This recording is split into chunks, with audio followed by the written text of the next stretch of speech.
Muy buenas noches a todos. Bienvenidos a la Noche del Conocimiento.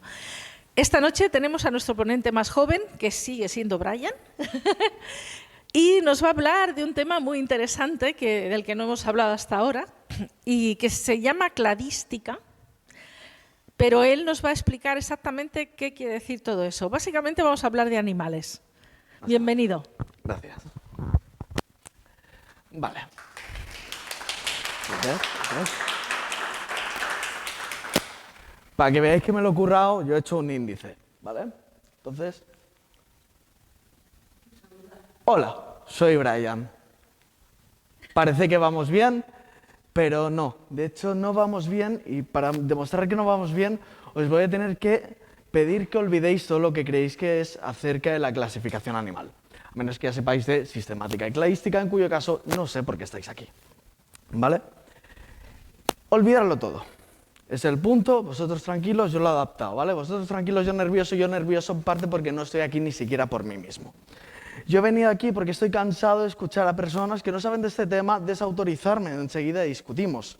Y entonces he venido aquí precisamente por eso. No es para demostrar lo que sé, es para enseñaros a vosotros y así no tener que sufrirlo solo. Entonces os voy a otorgar mi don, y mi don no es saber de cladística y clasificación animal, mi don es la pedantería como tal. ¿Por qué pasa esto? Es sencillo. Al igual que un topólogo no ve ninguna diferencia entre una taza y un donut, ¿hay algún topólogo aquí? Nunca vienen topólogos a la Noche del Conocimiento. Una vez vinieron. El caso es que un topólogo no va a ver diferencias entre estas formas, pero a alguien estándar sí que las vería claramente. Si sentamos un topólogo 20 minutos delante de esto, igual sí que me dice, Brian, encontré la diferencia, la figura A tiene un pene dibujado, pero eso es mentira, esa no es la diferencia, más que nada porque en la taza también he dibujado un pene, lo que pasa es que no se ve bien. El punto es que mientras la topología defiende que estas dos figuras son iguales, y esto nos llama la atención y dentro del estándar nos parece algo raro, la cladística, más bien la sistemática, es lo mismo, defiende que entre estos dos individuos no hay ninguna diferencia a nivel de especie. Antes de pasar a ver qué defiende la cladística, sistemática, etc., vamos a ver qué defienden las otras personas, a las cuales lo máximo que puedo sacarles es un no sé yo.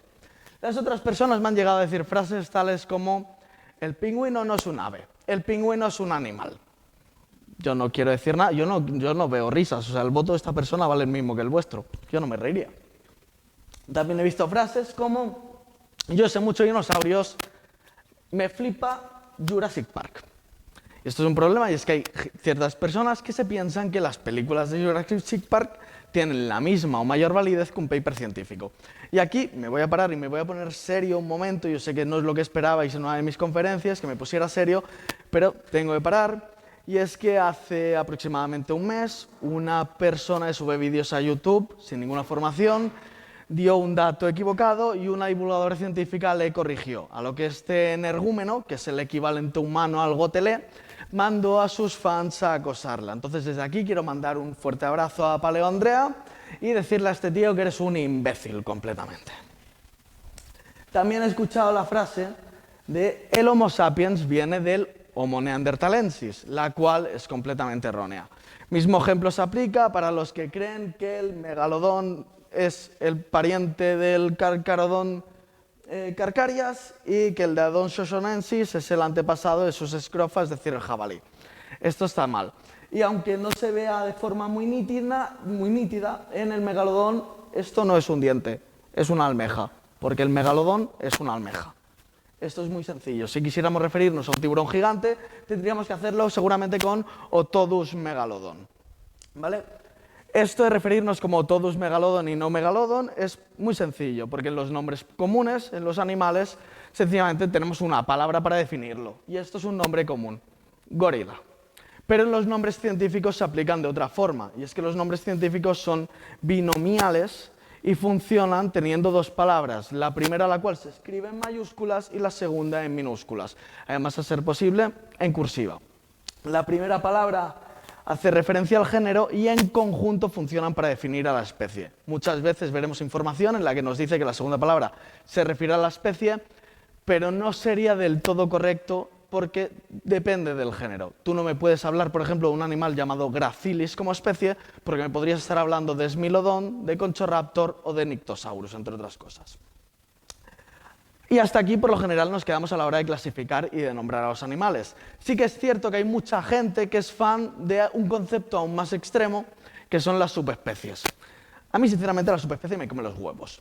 Pero como sé que hay mucha gente, también os he mostrado cómo sería subespecie y sería un nombre trinomial. Y sí, es gorila, gorila, gorila, esto sigue siendo real. Este punto y estos fans de la subespecie han llegado incluso a decir cosas como el ser humano moderno por favor, ¿funciona? Homo sapiens sapiens. Pero esto es inválido. No somos tan sabios. Os explicaré por qué es inválido esto, pero ahora mismo no, así que le ponemos un clip y pasamos a lo siguiente. El caso es que muchas veces los nombres comunes no encajan con lo que es el nombre científico del animal. No siempre son como el caso de los gorilas. Si, por ejemplo, vas a la calle y a alguien le hablas de Mustela putorius, por lo general no vas a saber de qué animal estás hablando. A mí, en cambio, me hablan de Mustela putorius y lo primero que hago es reírme porque tengo 5 años mentales y putorius me hace mucha gracia, y lo segundo es que te identifico y es un turón. Con los nombres de los animales extintos pasa algo curioso, y es que no tienen por lo general un nombre común, sino que nos referimos a ellos en función del nombre del género. Entonces, Smilodon fatalis, normalmente nos vamos a referir a él solamente como Smilodon, a Velociraptor no voy a pronunciar eso como Velociraptor, y a Stegosaurus stenops solamente como Stegosaurus. El punto es que Megalodon como nombre de género pertenece a una almeja. Entonces, técnicamente hablando, sería más correcto decir que el Megalodon es una almeja y no un tiburón gigante. Y todo esto lo he hecho solamente para que aprendáis una cosa, porque le prometí a Virtudes que al menos aprenderíais algo. Entonces, ya he cumplido el cupo, ahora caos. Y lo creáis o no, no me he desviado tanto con esto de la nomenclatura, ya que la nomenclatura y la clasificación animal son muy amiguitos. De hecho, incluso es amigo del lenguaje en sí mismo. Podríamos especular de una primera clasificación animal, la cual funcionaría separando básicamente animales de los cuales tendrías sonidos de alerta y de los cuales no.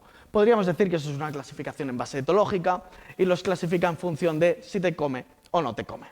Pero esto es solamente especular. Lo que ya no es especular es encontrarnos con este señor, Carlos Linneo, que no os preocupéis, no es francés, es sueco.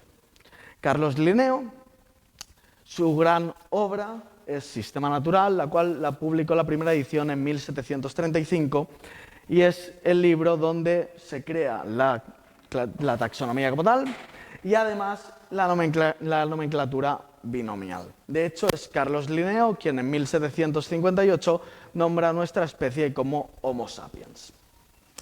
La clasificación de Linneo es en base a la morfología. Apuntaba una serie de características y según las condiciones las clasificaba como una cosa u otra. Esto es lo que podría parecernos más común y más similar a la forma que tenemos de clasificar nosotros. Él simplemente hizo un análisis donde miró la complejidad del corazón, el tipo de respiración, las mandíbulas, el pene, por lo visto también era muy importante, y esto tiene algunos fallos como tal. Linneo no era perfecto, no era la persona más inteligente del mundo, no digo que era tonta, pero está muerto. Entonces cometió algunos fallos, sobre todo cometió fallos a la hora de definir lo que es un anfibio. Porque si pensamos en que es un anfibio, la mayoría de personas va a pensar en animales de piel desnuda, sangre fría, por lo general relacionados con el agua, pero Linneo hizo un destrozo a este grupo. Es que básicamente, si vemos una página de Sistema Natural, vamos a ver cómo dentro de los anfibios metió a los reptiles, cómo dentro de los reptiles metió a las ranas, cómo dentro de los lagartos, que están en reptiles, que están en anfibios, además metió a las salamandras, cómo separó a las serpientes de los reptiles e incluyó a las cecilias, las cuales consideraríamos anfibios, y también un grupo llamado Nantes, en el cual vemos cosas como tiburones, rayas, quimeras y no sé por qué, el rape y el esturión. Hizo un destrozo. El caso es que podríamos llegar a arreglar todo esto y aclarar que es un anfibio en base a ciertas características, pero nos seguiríamos encontrando problemas a la hora de clasificar en función de la morfología. Y es que, ¿cómo clasificaríais esto? ¿Qué es esto para vosotros? Y la respuesta no es Perry el ornitorrinco. ¿Dentro de qué grupo lo meteríais? Animal de compañía. Animal de compañía, me parece estupendo. La respuesta es que sí que era Perry el ornitorrinco. ¿Esto qué es? Esto es un amniota acuático, vivíparo, de sangre fría, seguramente con una capa de grasa bajo la piel, no tenía escamas visibles. ¿Dónde agrupamos esto? En agente secreto. Exacto. Y esto tiene una piel glandular, sin embargo pone huevos, es de sangre fría y además es un agente secreto. ¿Dentro de qué lo clasificaríamos? Nos damos cuenta de que la morfología tiene ciertos problemas y especialmente se ve si os muestro esto. Uno de estos es algo que comúnmente llamaríais un dinosaurio y el otro es algo que comúnmente llamaríais un pájaro. Ahora mi pregunta es, ¿cuál es cuál? Uno es un pájaro y otro es un dinosaurio. Te pongo el fósil para que lo veas mejor. Aquí tenemos un problema y es que si nos basamos solamente en la morfología, no llegamos a todas las conclusiones. Aquí queremos saber por qué se parecen tanto. Se parecen tanto por una especie de convergencia, se parecen tanto porque uno desciende del otro. ¿Tiene sentido hablar de todo esto sin tener en cuenta conceptos como la evolución o el parentesco? La respuesta es que no, y aquí es donde entra la cladística. Perdón, la cladística. Cladística. De hecho, he hecho un poco trampa, he usado el término cladística porque me sirve muy bien como nexo conector, pero realmente esta conferencia se podría decir que se basa más en conceptos como la filogenia, que es el estudio de parentesco entre los seres vivos, la sistemática, que es la clasificación en sí misma, y voy a ponerlo en grande, el concepto de la evolución. Si tú quieres quedar como un pro y hacer ver que sabes mucho de este tema, juntas las dos primeras palabras y hablas de sistemática filogenética. Y si ya quieres quedar como un auténtico gigachat, juntas las tres en una frase y hablas de que la sistemática filogenética es el sistema de clasificación de los seres vivos en función de sus relaciones evolutivas y o de parentesco. Porque aunque quieran verse como algo muy separados, una relación evolutiva y una relación de parentesco realmente es lo mismo. Dependen completamente de la descendencia, de dejar tus genes, e incluso comparten este término. Tú cuando tienes un hijo tienes descendencia y cuando una especie viene de otra se dice que desciende de. Lo creáis o no, con una forma de clasificar así habéis tenido todos contacto, o seguramente todos habréis tenido contactos, y es que la forma más común de representarlo y la mejor es así. Esto es lo que se llamaría un árbol filogenético. Y da igual cómo lo veáis. Puede representarse de muchas formas. Da igual si lo veis así, que hacia abajo, que en horizontal, formando Vs, que si sois alguien muy cookie podéis colocarlo en un árbol. También podéis hacerlo circular en honor al árbol genealógico de la realeza europea o de alguno de mis profesores. Y seguramente ya se ha hecho, pero si no, creo que he inventado algo maravilloso, que es representarlo en forma de tremenda tula, la cual, cuando amplías las venas, te dan la información que necesitas. Estas representaciones, por más absurdas y falocéntricas que puedan parecernos, tienen exactamente la misma validez y nos brindan la misma información. Pero yo, como soy una persona muy seria, nos vamos a quedar con este, ¿vale? Entonces, procedo a explicar qué estamos viendo aquí. Esto es un árbol filogenético que básicamente es un árbol genealógico en esteroides, ¿vale? Y aquí estaríamos viendo la mayor diferencia de un árbol genealógico es que por lo general el árbol genealógico va en cuanto a individuos y aquí va en función de grupos de individuos o especies. ¿Esto cómo lo leeríamos? Pues veríamos, por ejemplo, nuestra especie, Homo sapiens, comparada con gorila y con el mapache, Procyon lotor. Vemos estas líneas que explican nuestra historia y aquí empezamos a encontrar nuestros ancestros. Hay un punto en el que se cruzan con el gorila. Y esto significa realmente que nosotros, todos los humanos, todos los Homo sapiens, tenemos un tatarabuelo que es a su vez el tatarabuelo de los gorilas. Y el punto es Que esto también significa que tenemos un tatarabuelo con el mapache, pero que el tatarabuelo con el mapache tiene más tátaras que el tatarabuelo con el gorila. Según qué tan reciente sea este ancestro común, esta unión, también habrá un mayor parecido genético. Somos más parecidos genéticamente a los gorilas que a los mapaches que a las iguanas que a los mosquitos y a los mosquitos que a las bananas. Podemos utilizar esto para clasificar, y es que podemos coger dos nodos como serían Homo sapiens y gorila-gorila y decir, pues a partir de ahora el último ancestro en común es un cabezapingue. El nombre me lo he inventado, ¿vale? O sea, no esperéis que... Es un cabezapingue. Y el último ancestro en común entre el Procyon-Lotor y el Homo sapiens es un culipriete. ¿Vale? Mi pronunciación de latín, estupenda. El punto con todo esto es que la sistemática nos indica que una vez tienes un grupo, ese individuo va a pertenecer a dicho grupo y además toda su descendencia va a pertenecer como tal. En este caso está hecho perfecto porque, como os he dicho, el grupo de los cabezapingue empieza en el último antecesor común entre los nexos más alejados, que hemos aclarado que, para este ejemplo, son gorila-gorila y Homo sapiens. Pero también vamos a entrar un poquito más en los cabezapingue, repito, grupo no real, y vemos que, por ejemplo, estamos más emparentados con los Homo neanderthalensis. El punto es que también se podría representar así. Y esto parece que da a entender que el primer cabezapingue es el último ancestro común entre Homo sapiens y Homo neanderthalensis. Pero no sería así, ya que este punto es algo hecho para ser intuitivo. Entonces, equivaldría a que se alarga e incluye tanto al primer cabezapingue del que hemos hablado antes, como al último ancestro común entre ambas especies representadas y todo lo que venga de por medio. Volvemos aquí y vamos a ver cómo haríamos los grupos.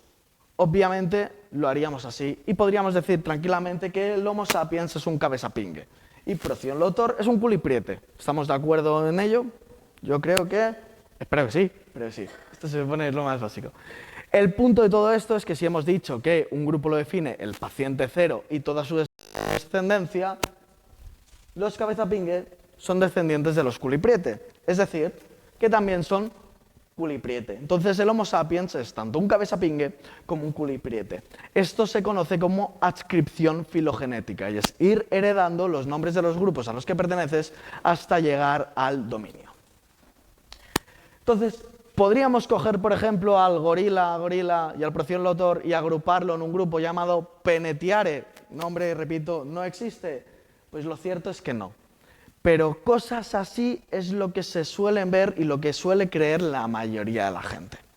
Si yo os muestro estos animales, ¿en qué grupo de animales estamos pensando? ¿Cómo los agruparíamos? La mayoría de gente al ver estas cosas piensa rápidamente en dinosaurios. Y bien, vamos a hacer el árbol filogenético con estos 5 individuos que vemos aquí.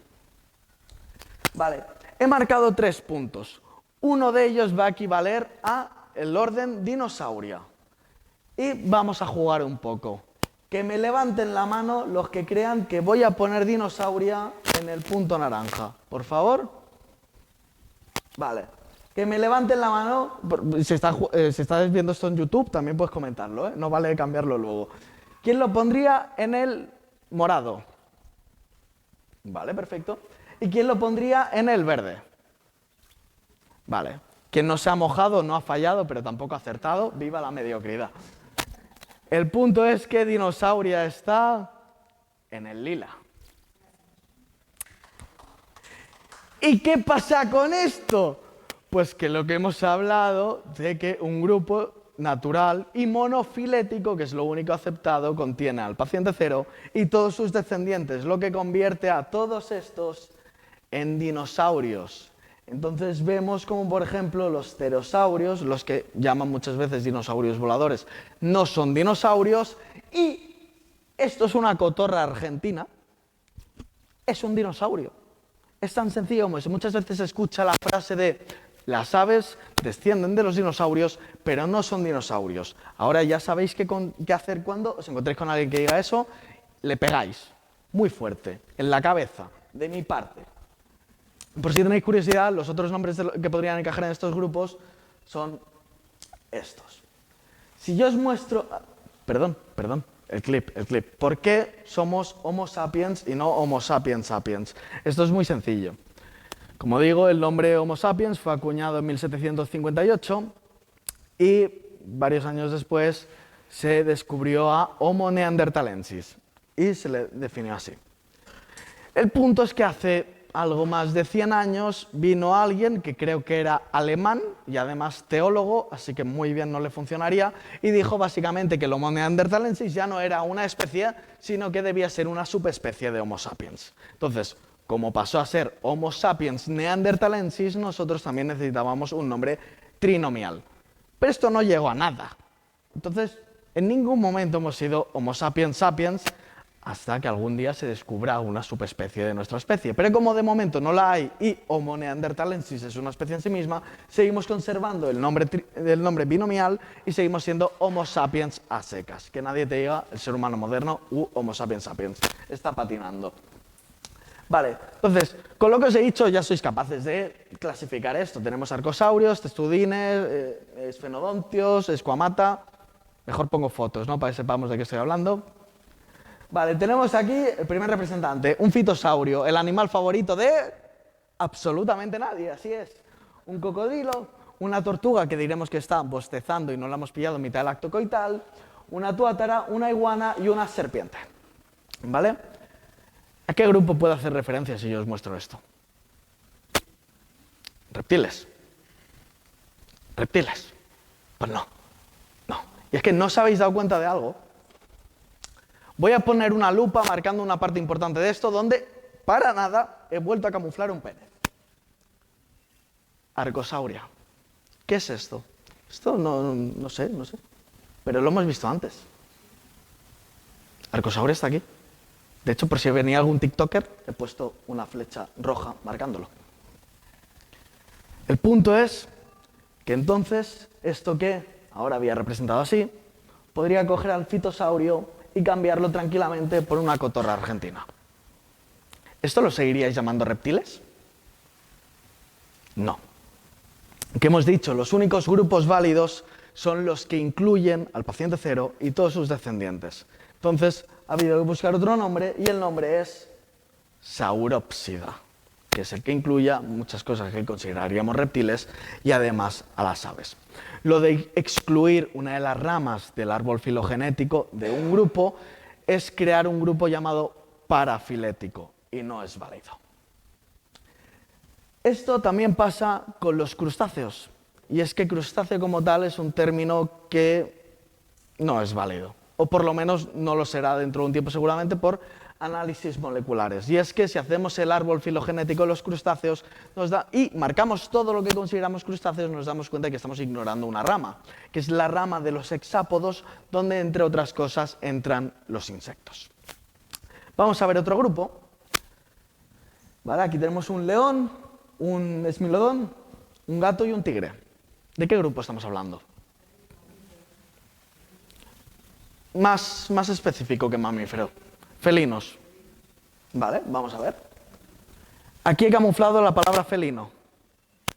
¿Quién la pondría en el punto naranja? Que levante la mano. ¿Nadie?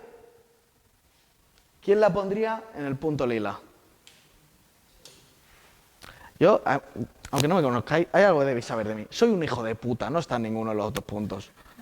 Porque el ser felino es una subfamilia y, señores, estaría aquí. Solamente el gatete es un felino. Ojo, también, a nivel de familia, son conocidos como félidos. Es decir, es correcto que todos son félidos, pero solamente el gato es un felino. Por si tenéis curiosidad, los otros grupos que encajarían son panterinos y macairodontinos. Entonces, como tal, podemos hablar de que pertenecen a la familia de los félidos, pero solamente los gatetes pertenecen a la subfamilia de los felinos. Esto de agrupar cosas que no pertenecen a algo es bastante común y se ve, por ejemplo, con los cocodrilos, a los cuales se les incluyen caimanes, aligatores y gaviales. Como tal, el grupo de los cocodrilos son los crocodílidos y en conjunto todos son crocodilios, pero ni mucho menos todos son cocodrilos. También pasa con los glires y es que la gente incluye a los conejos dentro de Rodentia, pero los conejos no son roedores, son lagomorfos y juntos forman el grupo de los glires.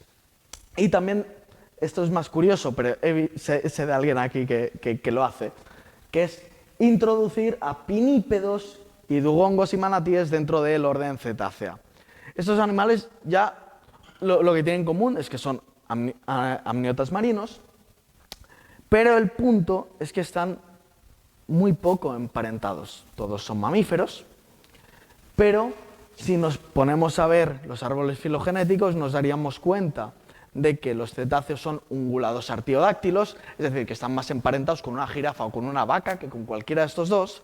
Las focas, que personalmente las llamo perros húmedos, pertenecen al grupo carnívora y están, por ende, más emparentados efectivamente con perros, con nutrias e incluso fuera de carnívoro también están más emparentados con los pangolines que con cualquiera de estos integrantes. Y los dugongos y manatíes, esto creo que es un dugongo, creo que no es un manatí, yo por lo general lo reconozco por la cola. El punto es que pertenece al grupo de los afroterios, es decir, que está más relacionado con los elefantes, con las musarañas elefantes e incluso con los cerdos hormigueros que no con cualquiera de los integrantes de este grupo. Por cierto, al igual que llamo a las focas perros húmedos, las nutrias son perros semihúmedos, ¿vale? Y los rinocerontes son unicornios de asalto. Todo esto de la sistemática filogenética, aparte de para corregir a la gente que cree que sabe de clasificación pero no tiene ni puta idea, también nos da una ventaja y es hacer esto. Esto que vamos a hacer es horquillado filogenético. Vamos a coger dos nodos alejados y vamos a empezar a suponer cosas del nodo intermedio.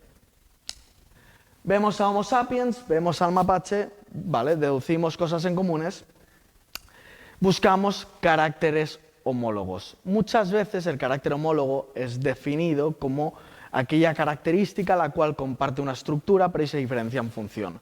Aquí lo importante es que tengan un origen evolutivo en común. Entonces, vamos a pensar que, por ejemplo, el ser homeotermos, el ser heterodontos o la característica que vamos a escoger, que es tener pelo, seguramente un nodo intermedio también cuente con esa característica. Entonces, si nos encontrásemos con un fósil de gorila, podemos llegar a deducir que es probable que tenga pelo. Por lo menos es candidato para ello. Esto hay gente que le duele, hay muchos fans de Jurassic Park a los que les duele, porque si hacemos horquillado filogenético nos encontramos con esto. Por cierto, aprovecho para agradecer a Paleos dejarme copiar parte de su vídeo, ¿vale? Yo iba a hablar sobre horquillado filogenético, pero dije, me da pereza, y luego él hizo un vídeo hablando de ello y se lo copié. Me dio permiso, no sé por qué, pero me dio permiso, así que se lo he copiado. El caso es que vemos que, efectivamente, esto es una paloma y esto es un dinosaurio del cual se tienen evidencias de plumas, Sinosauropteryx prima. Entonces, coloquemos cosas entre medias y vemos algo. Que al Velociraptor, por el horquillado filogenético, le podemos poner unas plumas, e incluso a dinosaurios más grandes, como el Pteridinosaurus cheloniformis. Y esto podemos llevarlo más allá, y es que se han encontrado presencia de plumas en pterosaurios. Ojo, estamos hablando de plumas simples, más similares superficialmente al pelo, que no a lo que conocemos como las plumas de vuelo adaptadas de las aves.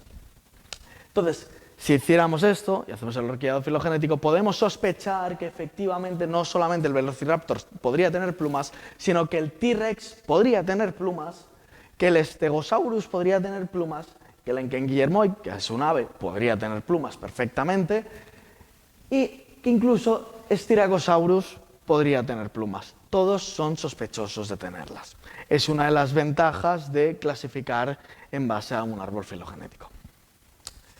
Y por último, quisiera hablar sobre la evolución lineal, la idea que tiene la gente de la evolución lineal. Como ya hemos dicho, estamos hablando de evolución todo el rato, clasificamos en función de las relaciones evolutivas, ya no decimos que dos animales pertenecen o no al mismo grupo en función de si comparten o no ciertas características, sino que lo hacemos en función de si comparten o no un origen evolutivo en común.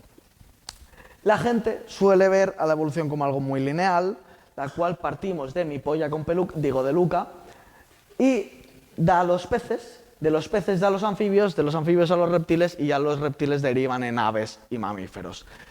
Pero esto realmente no es así. Vamos a partir también de mi polla con peluca, digo de Luca, perdón, la costumbre. Luca es Last Universal Common Ancestor, el último ancestro común universal. Es una célula hipotética, pero hay mucho consenso con que Luca pudo existir. De Luca se diversifica, porque al fin y al cabo la evolución es ramificada, la evolución se va diversificando, nunca es lineal. Pero a vosotros os da igual la bellota de Diacara, aquí queréis llegar a los peces. Entonces, yo como soy muy majo, os he puesto aquí, por favor, el grupo de los peces, los osteícteos, porque no hay un grupo llamado Pisces o peces como tal, sino que lo más parecido seguramente sean los osteícteos. Grupo el cual, por cierto, no incluye a los tiburones, rayas y quimeras, esos son condrictios, no forman parte de este grupo, osteícteos, que significa peces óseos. Se dividen en actinopterigios y sarcopterigios, es más fácil de pronunciar. Como el nombre se le ha puesto a alguien que odiaba a la humanidad, se define muchas veces como peces de aletas radiadas y peces de aletas lobuladas. Son este grupo de peces que vemos aquí, los sarcopterigios, los que salen del agua y dan origen, entre otras cosas, a un grupo llamado tetrápoda. Este grupo vamos a ver cómo se divide ahora, y es que vamos a ver tres líneas a partir de los tetrápodos. La primera, que da origen a los temnospóndilos, que a su vez dan origen al grupo Lysanfibia, que es el grupo que incluye a los anfibios modernos, porque después del destrozo que le hizo Linneo al nombre anfibio, no se puede rescatar. Que por cierto, la gente no es consciente de lo putamente adorables que son estos bichos, pero son muy monos. Volvemos otra vez con los tetrápodos y vemos las otras dos líneas evolutivas y dan origen a los amniotas. Los amniotas, a su vez, vamos a ver cómo se divide una de esas líneas, y da origen a los saurópsidos, grupos que hemos visto antes, y dan origen a las aves. Por cierto, este bicho es un pico zapato, es un animal con el que me siento muy identificado, porque tiene cara como que te ha contado un chiste que a él le hace mucha gracia y está esperando que te rías tú también. Y, por último, la otra parte de la línea, de esta evolución, digamos, lineal, representativa, con nombres correctos, da origen a los sinápsidos.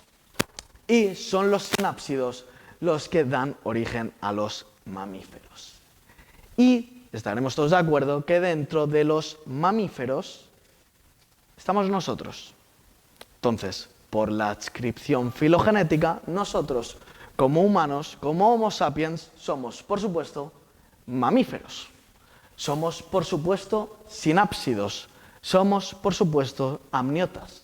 Somos, por supuesto, tetrápodos, y somos, por supuesto, osteícteos. Es decir, técnicamente somos peces óseos, por lo que sería correcto hablar de que tenemos manos de pez, pies de pez, culo de pez y, por supuesto, cara de pez, por lo cual eso no puede ser un insulto, porque es la realidad.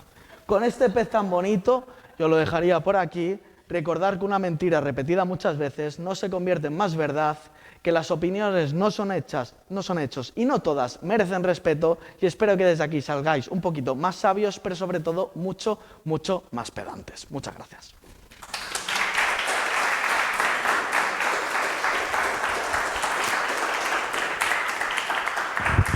Qué bueno, ¿eh? Me he reído un montón. Pues muy bien, era verdad que carapendo es un insulto. Muchísimas gracias. ¿Ya está? ¿Preguntas? ¿Sí? Dale. ¿Qué queréis? ¿Queréis preguntar algo? Todos se están riendo. Ahora voy por allá. Me la van a liar.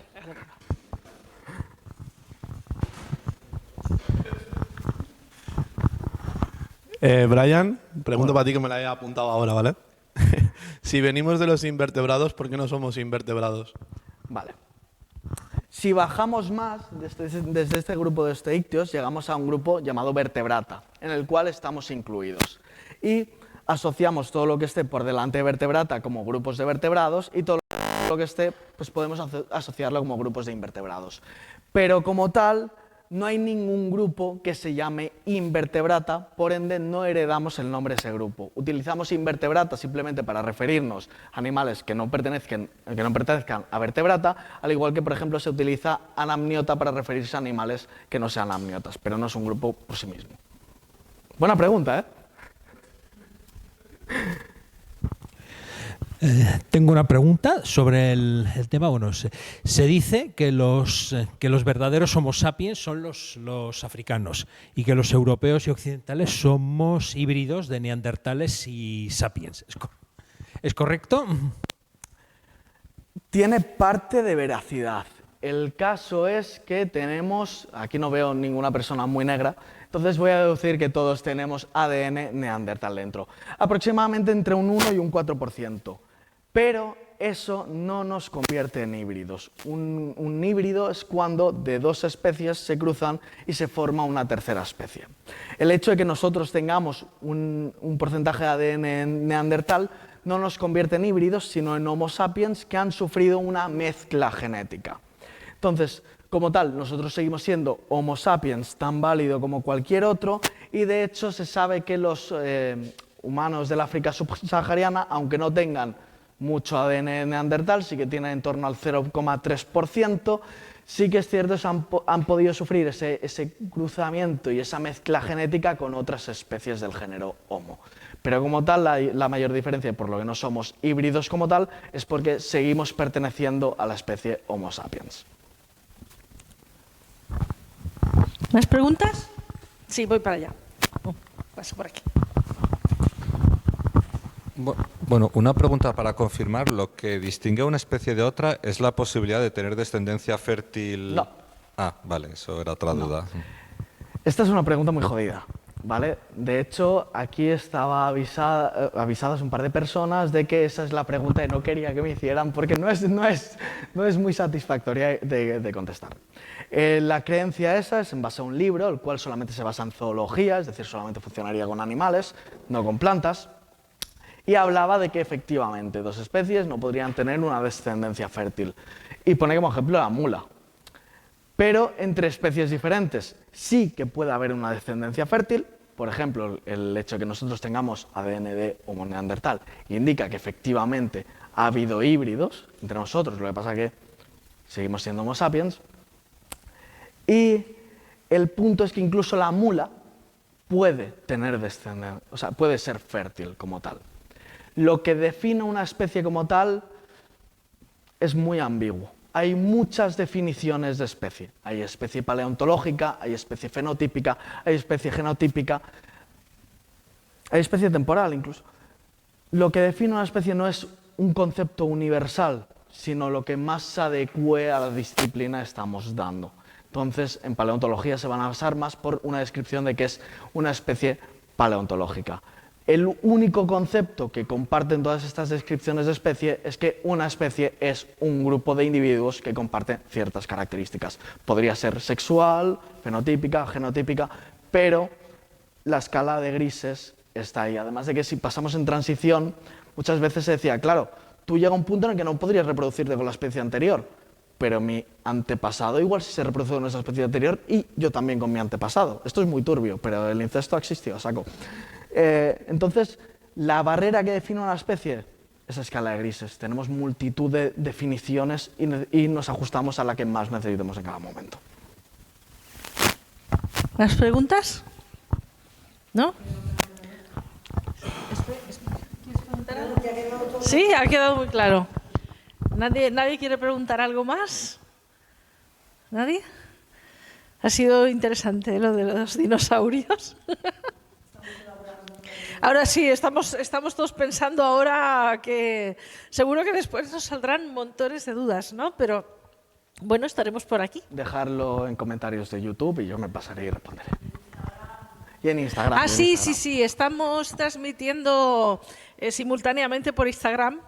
Entonces creo que está funcionando, ¿no? De momento. Así es, sí, podéis hacer comentarios allí. ¿Nada más? Pues muchísimas gracias. ¿Qué tal? ¿Sí?